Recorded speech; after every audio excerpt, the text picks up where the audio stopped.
Oh boy, this game. Listen here, folks. This game is the coming of age of Jesus for so many people. This game that makes people go on and on about its incredible endeavors.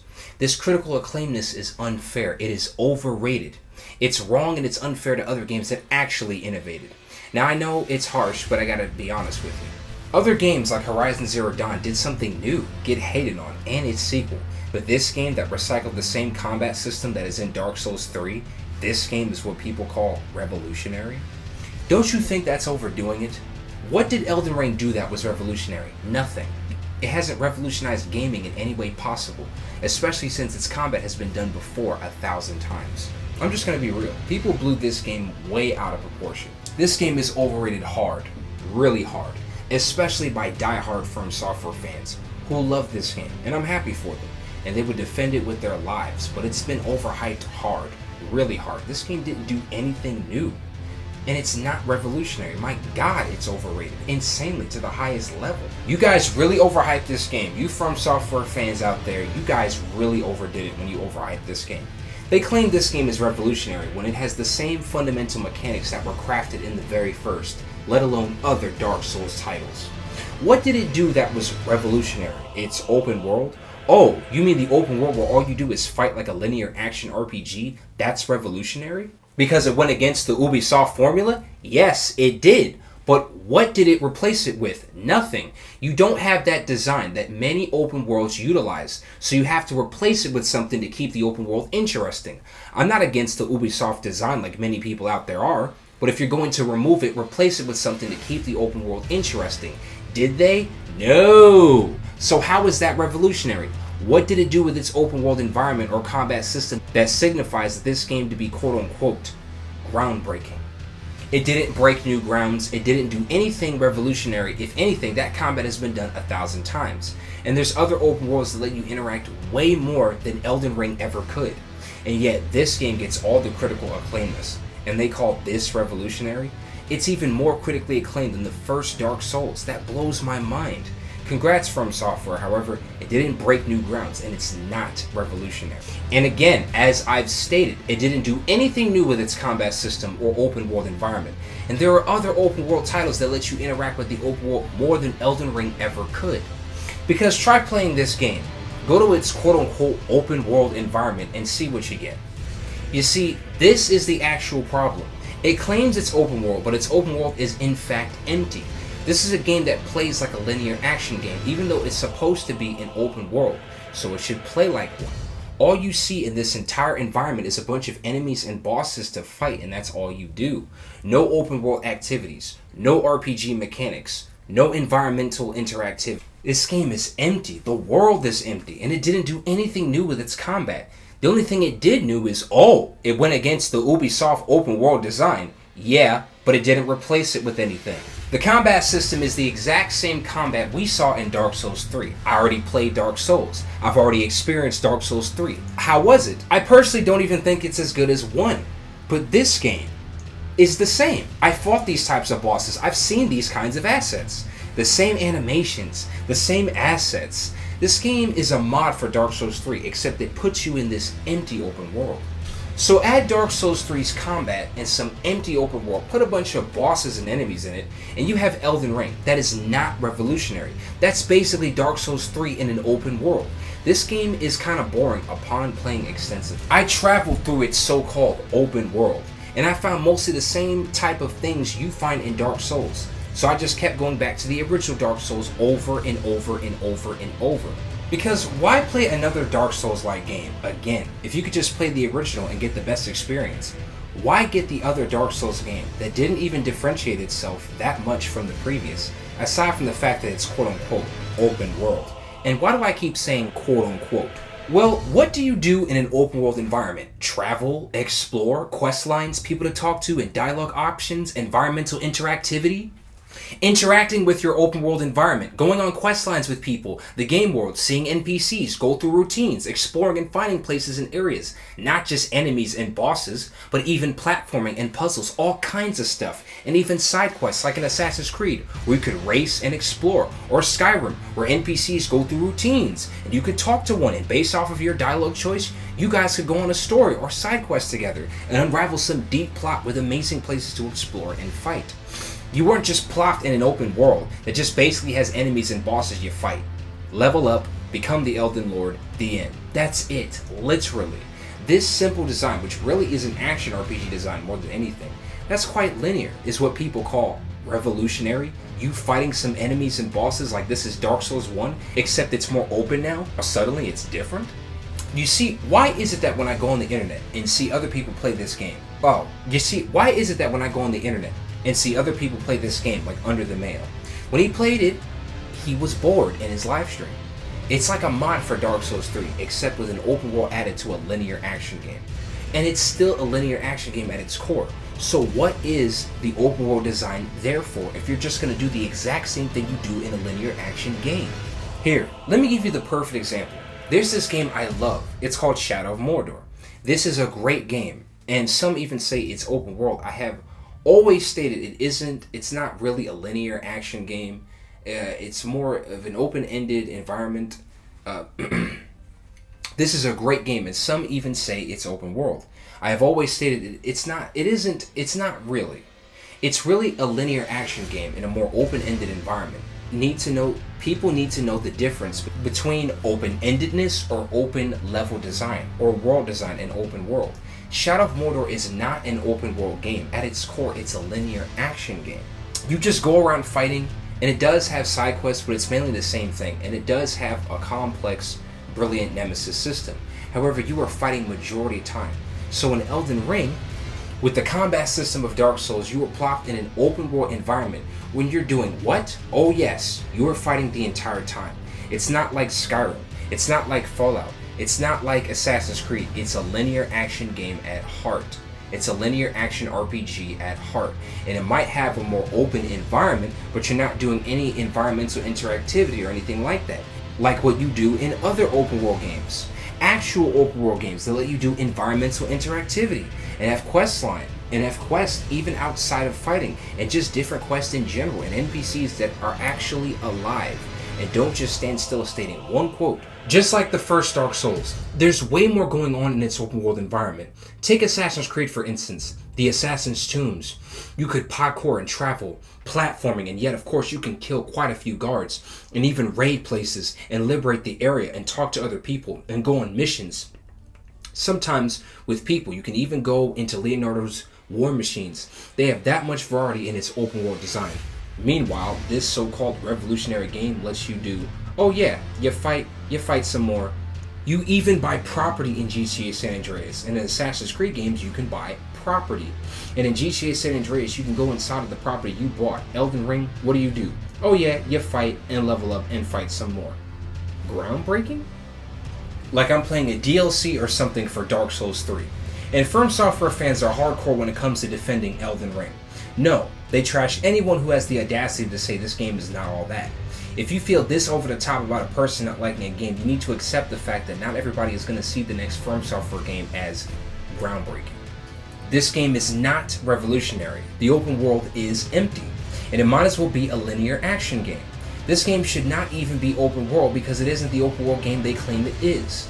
But all you do in this game is the same thing you would do in a linear action game. So someone out there explain to me in the comments, how is this open world if all you do in this empty open world, so-called open world, is fighting and killing? That's it. What in the world? No open world activities or environmental interaction or anything like that?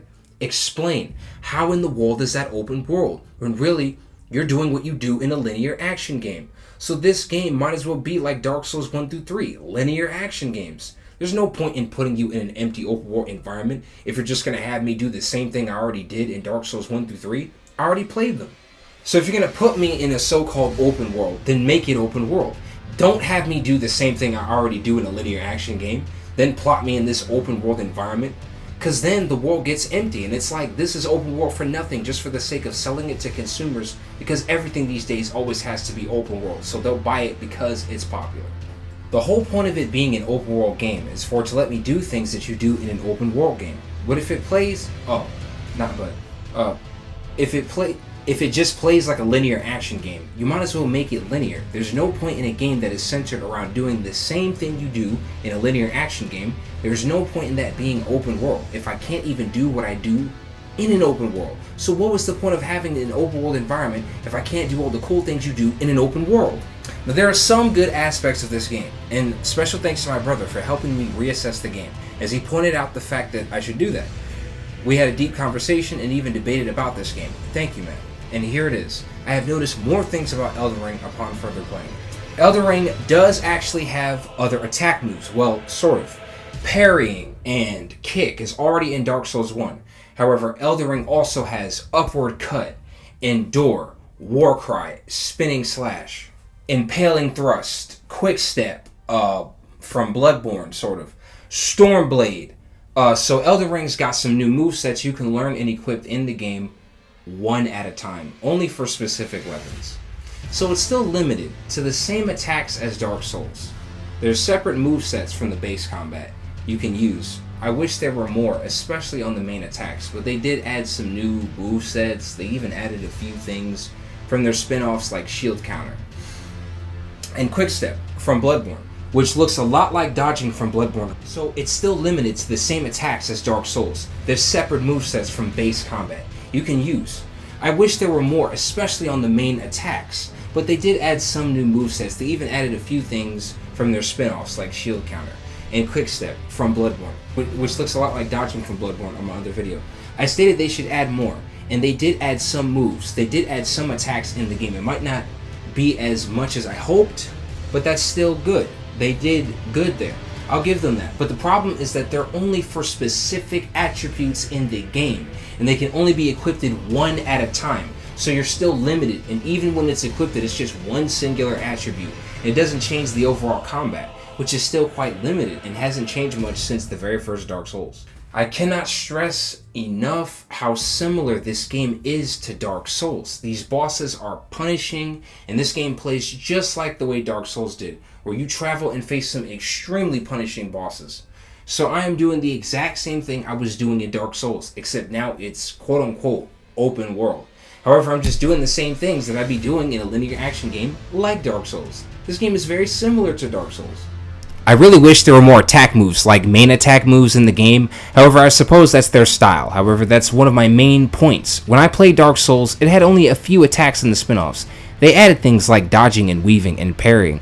However, in Elden Ring, they have a few of these mechanics, and that's good, but overall, the fundamentals of the combat system is still virtually identical to the very first Dark Souls. It has still remained the same, even after all this time, and all the countless spin-offs, and other devs making their games like Dark Souls combat system and formula, so I can't help but wish for more combat mechanics, more attack moves. However, this game does have something called Ashes of War. It adds new movesets to your weapon. However, it's only for a specific weapon, and you can only equip one at a time, so it's severely limited and doesn't affect the overall combat mechanics, the base combat either. There's over 91 affinities. They're not combos, but they're individual attack moves you can get in the game, limited to one attack, depending on a specific weapon, and you can only equip one at a time. I wish it had more combos, different attack moves. When I play Kingdom Hearts, there's multiple combos and attack moves. Elden Ring is limited to just a few, just like Dark Souls, which to me is disappointing because Dark Souls and its sequels and spin-offs did that already. They at least have Ashes of War affinities, which are individual movesets, not combos. They have Ashes of War. This is good. Individual movesets. They have other attacks in the game, even evading, which looks a lot like it's from Bloodborne. So they did add a few things from their spin-off, so that's actually true. However, again, you can only do these things one at a time, so it's extremely limited and doesn't really affect the overall base combat, unfortunately. For example, in the new God of War, there's something called Runes, which gives you a bonus attack. It's basically an individual attack in the game. That's cool, but I'd like more combos and moves than that, especially for the base attacks. Base attacks in Elden Ring are still locked at Dark Souls 1, so I wish that all of these movesets, like Runes of God of War that you have, that were extra attacks and combos in your base attacks, What I'm actually looking for, it doesn't have that. This is okay, I suppose. However, there are individual separate attacks from the base combat system, and it's limited to one at a time, so it doesn't affect overall base combat. However, I have to acknowledge that the fact that they at least have movesets, even if they are separate from the base, that's good, I suppose. Also, I do think the lore is pretty interesting in Elden Ring. They also have sorcery in Elden Ring, which I'm going to be honest is amazing. It adds a whole new element to fighting and gameplay. That's actually pretty good. There's a decent amount of them too, and it's really different. Also, the way you summon a horse is really fucking cool. The real fundamental issue I have with this game is that overall, From Software has been utilizing the same combat system with only minor changes and modifications to their game. Parrying, Bloodborne, dodging, and Elden Ring, they have separate movesets from the base attacks you can use called Ashes of War. Overall, it's the same fundamental combat design that I've already played and experienced in Dark Souls. That is still the exact same combat system. It has been duplicated by many developers, including From Software themselves. I'm tired of it. And how, if you copy the exact same combat system you utilize in Dark Souls 1 through 3 and the spin-offs, how is this game revolutionary? That combat is the exact same, and on top of that, you're utilizing the exact same combat design in an open world environment that is mainly just enemies and bosses. So you're even doing the exact same thing with your open world design that you do in a linear action game. So what was the point of it being open world if you were just going to do the same thing you do in a linear action game? And what was the point of calling this revolutionary when it just recycles the combat mechanics from the very first Dark Souls and its sequels and spin-offs? And other devs have also copied this combat system, so this formula has been used time and time again, and other games have even been compared to Dark Souls. So how is this revolutionary again? I have already played this combat system. How is this revolutionary? This open world went against the Ubisoft formula by doing nothing with its design but fighting and leveling up, and this is what they consider revolutionary? Now, I'll give you this. Upon playing extensively, this is how I feel about the Ashes of War, guys. How much does it really impact the combat? Well, basically, with a Whitestone Knife, you can use Ashes of War to grant you animates, new skills at sites of grace. However, an armament can only have one skill. Any skill it previously had will be removed. Some special armaments have unique skills and cannot be granted new ones, so you already have a system where the combat is limited to the original Dark Souls. Then you have Ashes of War, which only adds a bonus technique to a specific weapon, and you can only equip one at a time, so overall you are still stuck at the exact same combat mechanics. This is so disappointing, as I've played the previous Dark Souls, and this game is quite similar in every way possible. The same thing is true with affinities. You cannot be granted new affinities, so you can only equip one new technique for a specific weapon at a time. This is really limited, unfortunately. However, these are only individual attacks, specific to one weapon, although each have their animation, and it's cool. It's not an expansion of the base combat system. They're going to be so mad when I review Elden Ring and point out Ashes of War. You just said Ghost was good for this, but what about Elden Ring? Well, Ashes of War are separate moves, sometimes even animations, usually from the previous Dark Souls, exclusive to a weapon, not the overall combat. In Ghost of Tsushima, however, they have multiple stances, and the base combat is quite expansive alone. So when you add the stances, it's even more expanded upon. It's one of the best combat systems in the modern era. This is just Dark Souls again, overall. This game is not the way that fans made it out to be, claiming it's revolutionary. It changed everything. No guys, sorry people, overhyped it. It's not true. Elden Ring is just a decent action RPG, and it's a lot like Dark Souls. I love Dark Souls, and if you love Dark Souls, you'll probably love Elden Ring. Since I've played so many Dark Souls-like games and Dark Souls spin-offs and sequels, that Elden Ring isn't all that different from these. So this is what I'm laying down. And thank you for watching. And hey, I got a Patreon, and if you'd like to donate, you totally can do that. And that would help out the channel, and even see some stuff like animations or videos that I'm working on. And you get to see it and help me get better equipment, making the channel better. And thank you. I am now out this piece.